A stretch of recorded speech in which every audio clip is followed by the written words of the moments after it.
یہ ایک اعزاز پایا ہے، اور اپنے اعزاز کا اس نے ذکر بھی کیا ہے کہ دیکھو جہاں یہ پوری قوم ان انبیاء کو رد کر رہی ہے، میں ان کے ساتھ کھڑا ہوں، اور اس وجہ سے وہ کہتا ہے کہ تم میری بات سنو، میں ایمان لانے والوں میں سے ہوں۔ دوسری تفسیر کی روح سے کہتے ہیں کہ یہ قول اس نے رسولوں کو مخاطب کر کے کہا کہ انی آمنت بربکم، کہ وہ رب جس کا تم نے پتہ دیا ہے نا اے رسولوں، مجھے بڑا اچھا لگا ہے، مجھے قبول ہے، میں اس پر ایمان لیا۔ کہتے ہیں کہ دوسری تفسیر کی روح سے یہ رسولوں کو اس نے کہا ہے فاسمعون، تو ایک طریقے سے وہ چاہیے رہا ہے کہ رسول اب اس کے حق میں اللہ کے پاس جا کر گواہی دیں۔ اب یہ بھی ہے نا فاکتبنا مع الشاہدین، کہ وہ چاہتے ہیں کہ رسول ایک بندے کے گواہ ہو جائیں کہ جب پوری قوم میں سے کوئی نہیں بولا تھا ان کے حق میں، تو یہ بولا تھا یہ چیز اللہ کے ہاں ذکر ہونی چاہیے اور اللہ تعالیٰ کے ہاں یہ چیز پیش ہونی چاہیے۔ تو بہرحال جو بھی معاملہ ہو، اگلی آیت میں آتا ہے کہ قیل ادخلوا الجنہ، اسے کہا گیا کہ جنت میں داخل ہو جا۔ یہاں سبھی کے سبھی مفسرین کہتے ہیں کہ جو چیز یہاں پر ذکر نہیں ہوئی وہ یہ کہ اس دوران میں قوم نے اس کا گھوڑ پڑ دیا۔ ابھی رسولوں کو تو انہوں نے نہیں مارا، لیکن اس بندے نے یہ جو جرات کی ہے اس کی پاداش میں انہوں نے اس کو مار دیا۔ عبداللہ ابن مسعود رضی اللہ عنہ سے مفسرین جو روایت لے کر آتے ہیں وہ یہ کہ انہوں نے کہا کہ قوم نے ایک بہت ہی ایک ہجوم کے طور پر وہ اس پر چڑھائی اور اس کو مسل کر رکھ دیا، یہاں تک کہ اس کی انتڑیاں باہر آئیں، اس کو پیس کر رکھ دیا۔ اور بعض نے کہا کہ وہ جو انہوں نے سنسار کرنے کی دھمکی دی تھی رسولوں کو، اس بندے کو انہوں نے سنسار کر دیا، مسلسل اس شخص پر پتھر پڑ رہے تھے اور یہ کہہ رہا تھا این وہی کلمات جو نبی صلی اللہ علیہ وسلم نے بھی طائف کے موقع پر کہتے اللہم اہد قومی فانہم لا یعلمون، خدایا میری قوم کو پتھر مار رہے کہتے خدایا کو ہدایت دے دے، خدایا کو ہدایت دے دے۔ بہت ہی زبردست انسان ہے کہ جو بالکل پرسنل نہیں ہوتا، جو اپنے ان تمام مظالم کے باوجود قوم کی خیر خواہی کر رہا ہے۔ یہاں جنت میں اس بندے کو قتل ہوتے ہی داخل کر دیا گیا۔ شہداء کے بارے میں روایات ایسی آتی ہیں کہ کسی نہ کسی انداز میں ان کو جنت کے اندر رسائی دے دی جاتی ہے، تو اس شخص کو جنت میں داخلہ نصیب ہو گیا۔ ظاہر ہے حد موت ہے، موت کے بعد اللہ رب العزت جو مالک ہے جہانوں کا، اس کی رحمت جو پکی اور یقینی ہے اس کے ماننے والوں کے لیے وہ اپنے پورے ظہور کے ساتھ ایسے لوگوں کے لیے میسر آ جاتی ہے۔ تو اس بندے اب یہ جنت کے اندر آپ تصور کر لیجئے کہ لاش تو ابھی وہیں پر پڑی ہے اور لوگ پتہ نہیں اس کی لاش کے ساتھ کیا کر رہے ہیں، اور یہ بندہ جنت کے اندر مزے کر رہا ہے، اسے کہہ رہا ہے کہ جنت میں مزے کر ٹھاٹ کر۔ اچھا، جنت میں داخل ہوتے ہی اس نے جو پہلا جملہ بولا ہے وہ یہ ہے کہ یا لیت قومی یعلمون، کاش کہ میری قوم جان لیتی۔ اس جگہ پہ عبداللہ ابن عباس رضی اللہ عنہ کہتے ہیں کہ کمال شخص ہے یہ کہ اس نے جیتے جی بھی اپنی قوم کی خیر خواہی کی، کہتے ہیں کہ یا قوم اتبعوا المرسلین، اور اپنے آپ کو خطرے میں ڈال کر ان کو ایمان کی بات سمجھائی۔ کہتے ہیں اور فوت ہونے کے بعد بھی، دنیا سے جانے کے بعد بھی اپنی قوم کی خیر خواہی کر رہے ہیں کہ کاش کہ میری قوم جانے۔ مطلب کیا چیز ہے دعوت، بڑی کہتے ہیں کہ یہ بیلنس رکھنا انتہائی مشکل ہے۔ یقینی طور پہ داعی نے لوگ جو شرک کر رہے ہیں ان کے شرک سے اس نے نفرت بھی کرنی ہے، اس سے برات بھی کرنی ہے، اس شرک کے ساتھ اس نے اظہار عداوت بھی کرنا ہے۔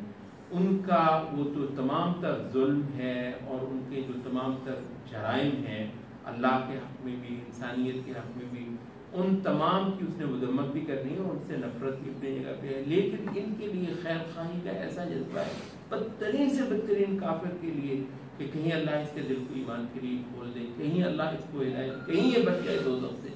تو یہ بہت ہی عجیب چیزیں کہتے ہیں۔ ابن تیمیہ نے بھی یہ لکھا ہے کہ بہت کم لوگ ہیں جو امر بالمعروف کرتے ہوئے آخر تک مخلص رہتے ہیں، کیونکہ آپ کو پتا ہے تھوڑی دیر کے بعد آپ پرسنل ہو جاتے ہیں، آپ کسی بھی کو بھی کہتے ہیں ایسے نہ کرو، وہ کہتے ہیں کروں گا۔ اب اس کے بعد وہ جو ایک ہوتا ہے نا کہ میری بات کو نہیں ماننا، اس پر جو آپ غصے ہوتے ہیں، پھر آپ کی باقی کی ساری لڑائی کہتے ہیں کہ بہت کم لوگ ہوتے ہیں کہ اس کے بعد بھی اس کی لڑائی اللہ ہی کی خاطر ہو رہی ہو۔ اب اکثر و بیشتر لوگوں کی لڑائی اپنے لیے ہوتی ہے۔ دین کے بہت سارے داعی، بہت سارے مصلحین گرم ہو رہے ہوتے ہیں، جذباتی ہو رہے ہوتے ہیں، ان کا خیال ہوتا ہے کہ یہ سارا کچھ وہ اللہ کے لیے کر رہے ہیں، اللہ کے لیے نہیں کر رہے ہوتے، اپنے نفس کے لیے کر رہے ہوتے ہیں۔ یہ اخلاص کے آخر تک نفس کا حظ نہ، آخر تک نفس کوئی حصہ وصول نہ کر رہی ہو، جو کچھ ہے آپ گرم بھی ہو رہے ہیں تو اس گرمی کے اندر بھی اللہ کی محبت ہی ہے۔ آپ کسی وقت تلخ بھی ہونا پڑ رہا ہے، خاص دعوت کے مضمون کے حوالے سے کسی وقت تو آپ کو لہجہ اپنا جو ہے وہ سخت بھی کرنا پڑ رہا ہوتا ہے، اچھا اس کے اندر بھی دراصل اللہ ہی کی طلب ہے اور اللہ ہی کے لیے اخلاص ہے اور ان لوگوں کے لیے خیر خواہی۔ کہتے ہیں ایک مشکل کام ہے اور بہت کم داعی، بہت کم مصلحین ہیں جو اپنی دعوت کے اندر واقعتاً اللہ رب العزت کی خوشنودی ہی کے طلبگار رہتے ہیں، ورنہ ایک دو قدم چلنے کے بعد اللہ اور اس کی خوشنودی اور سارا کچھ وہ بالکل پیچھے رہ جاتا ہے، اور یہ صاحب جو ہیں وہ اپنے ضد کو اور اپنے غصے کو اور اپنے رد عمل کو پورا کرنے کے لیے باقی تمام تک سفر کرتے ہیں، اور غلط فہمی اس تمام میں کہ سب کچھ میں اللہ کے لیے کر رہا ہوں اور اس کا جو مجھے اللہ تعالیٰ سے ملنے والا ہے۔ تو اس شخص کی جو خیر خواہی ہے وہ بھی کمال انداز میں یہاں اللہ رب العزت نے ذکر فرمائی۔ اچھا دو چیزیں اس نے کہی ہیں کہ بما غفر علی ربی، ایک تو یہ کہ میرے رب نے میری بخشش کر دی ہے، کہتے ہیں کہ اس سے بڑی کوئی چیز نہیں ہے، جو کچھ آپ کرتے ہیں سب کچھ اس لیے کہ آپ کی بخشش ہو جائے۔ تو دوسری اس نے کہا کہ وجعلنی من المکرمین، اور اس اللہ تعالیٰ نے مجھے بہت جو جن کو اعزاز اور اکرام بخشا ہے تھا ان کے اندر اللہ نے مجھے شامل کر دیا۔ کہتے ہیں یہ وہی بات ہے جو پیچھے مضمون دعوت کے طور پر آئی تھی، آپ کو یاد ہوگا کہ ہم نے آیت پڑھی تھی فبشروا بمغفرۃ واجر کریم۔ تو اے نبی جو اللہ سے بن دیکھے ڈر جائے اور اللہ کی طرف سے ہوئی جو ایک نصیحت ہوتی ہے اس کو جو قبول کر لے، اس کو خوشخبری دے دے بخشش کی اور اجر کریم کی۔ کریم وہی جس کے اندر اعزاز دیا جاتا ہے، نوازا جاتا ہے، نوازشات، بہت بڑی بڑی نوازشات اس کو ملنے والی۔ تو یہاں یہ کہتا ہے کہ میں نے یہ دیکھ لی، یعنی وہ جو خوشخبری بتائی جا رہی ہے، ایک شخص کہتا ہے میں نے دیکھ لیا، اللہ نے میری بخشش بھی کر دی اور اللہ تعالیٰ نے مجھے نوازشات بھی جو ہیں وہ عنایت فرما دی۔ یہ تو اس شخص کا حال ہوا، معاملہ اس شخص کا تو قصہ ختم ہو گیا۔ اب اس قوم کے ساتھ کیا ہے؟ اللہ تعالیٰ فرمائے کہ وَمَا أَنزَلْنَا عَلَى الْقَوْمِ مِن بَعْدِهِ مِن جُندٍ مِّنَ السَّمَاءِ، آسمان سے کوئی لمبا چوڑا لشکر ہوتا، یعنی یہ چیز کیا ہے؟ اس کے اندر ان لوگوں کا اللہ رب العزت کے سامنے ناچیز ہونا کوئی مسئلہ نہیں ہے۔ یہ تو اللہ رب العزت کی خاص مہربانی ہے کہ وہ اپنے نہایت پسندیدہ بندوں کو ان کے بسا اوقات ان کے حوالے کر دیتا ہے، مار رہے ہیں، پیٹ رہے ہیں، اللہ کو بہت پیارے ہیں وہ، اللہ رب العزت کو نہایت عزیز ہیں وہ اللہ تعالیٰ نے پتہ نہیں کن کن حکمتوں کے تحت ایسے اعلیٰ بندوں کو ان کے حوالے کر دیا جو ان کا حشر کر رہے ہیں اللہ ہونے دے رہا ہے۔ ورنہ یہ ہے کہ ان کی کوئی حیثیت تھوڑی ہے کہ اللہ فرماتا ہے کہ نہ کوئی ہم نے آسمان سے لشکر اتارا اور نہ کوئی ایسی ان کی کوئی حیثیت تھی کہ ان کے لیے ہم کو آسمان سے فوجیں اتارتے ہیں ان کے لیے۔ بہت ایک چیز مفسرین نے کہا ہے کہ اللہ تعالیٰ نے فرشتے کو بات نے کہا کہ جبریل کو بھیجا تو اس نے آ کر ایک زور کی ایسی چیخ ماری کہ اس سے سب کی جان نکل گئی، ایسی ایک ہی کڑک تھی جس نے ان سب کو اٹھا لیا۔ اور یہاں جو لفظ استعمال ہوا ہے وہ ہے فَإِذَا هُمْ خَامِدُونَ، یہ آگ کے شعلے جب بجھتے ہیں تو اس کو خمود کہا جاتا ہے، خمدت النار، آگ بھڑک رہی تھی پھر جو ہے نا وہ بالکل دھیمی پڑتی اس کو خمود کہتے ہیں۔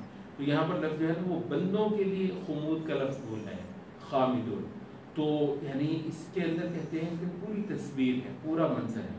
کہ کہاں ان کے وہ جھاگ نکل رہی تھی، مار رہے ہیں، پیٹ رہے ہیں، چھوڑیں گے نہیں، وہ نہیں، یکدم بالکل وہ سب کے سب شعلہ ختم ہو گیا اور وہ راکھ کا ڈھیر بنے ہوئے. تو کہاں وہ تصویر، کہاں یہ تصویر. یا حسرتاً علی العباد، بہت ہی افسوس ہے بندوں کے اوپر کہ ان کو جب بھی کوئی رسول اس کے پاس آیا تو انہوں نے اس کا ٹھٹھا اور مذاق ہی اڑایا. یعنی یہ جو کفر ہے، یعنی اتنا نہیں ہے صرف کہ یہ ایک موقف ہو نہیں مانا ہے، بہت جرأت آتی ہے ان کے اندر. یہ تصاوم کرتے ہیں، محاذرائی کرتے ہیں، ٹھٹھا کرتے ہیں، مذاق کرتے ہیں. جو حق پرست ہوتے ہیں ان کو دیس نکالے دیتے ہیں، ان کو پھانسیاں دیتے ہیں. یعنی یہ مالک بنتے ہیں اس زمین. یعنی واقعتاً کفر ایک ایسی جرت ہے کہ پورا روئے زمین ان کے باپ کی جاگیر ہے کہ ملک ہمارے، قوم ہماری، اختیارات ہماری، فوجیں ہماری، جیلیں ہماری، پکڑ لو. کون ہو تم؟ اللہ رب العزت کی اس مملکت کے اندر واقعتاً بغاوت ہے. اس چیز کا، اس کا نام کفر ہے. تو فرمایا کہ یعنی اور جو دیکھنے والا ہے اس کو بار بار ترس آ رہا ہے، کیوں کرنا چاہ رہے ہو؟ پھر جرت، پھر جرت. اللہ کا نام ہی حلیم ہے. اللہ کتنی بردباری دکھاتا ہے. اسی وجہ سے وہ کہتے ہیں کہ سعید بن جبیر جو ہیں، جب حجاج ان کو قتل کرنے لگا تو کہتے ہیں کہ حیرت کی بات ہے، ایمان والے پاس بہت بہت کمال کے ہوتے ہیں. کہتے ہیں ہنس پڑے، سعید ابن جبیر ہنس پڑے، ابھی قتل ہونے والے ہیں، ان کو ان کا سر قلم کیا جانے والا ہے. تو کہتے ہیں ہنس پڑے. تو حجاج نے کہا کہ ہنسے کیوں ہو؟ کہتا ہے کہ ہنسا اس پہ ہوں اللہ کے سامنے تمہاری جرت پہ اور اللہ کی تم پر بردباری پہ مجھے ہنسی آ گئی. اگر دیکھیں ایمان کی کوئی قوت ہوتی ہے، کوئی یقین ہوتا ہے، وہ اس کو دیکھ ہی کسی اور پہلو سے رہا ہے. یہ جتنے زاویے مادہ پرستوں کے چیزوں کو دیکھنے کے، اس سے بالکل مختلف زاویہ ہوتا ہے ایمان والوں کا ان چیزوں کو دیکھنے کا. کل قولی ھذا.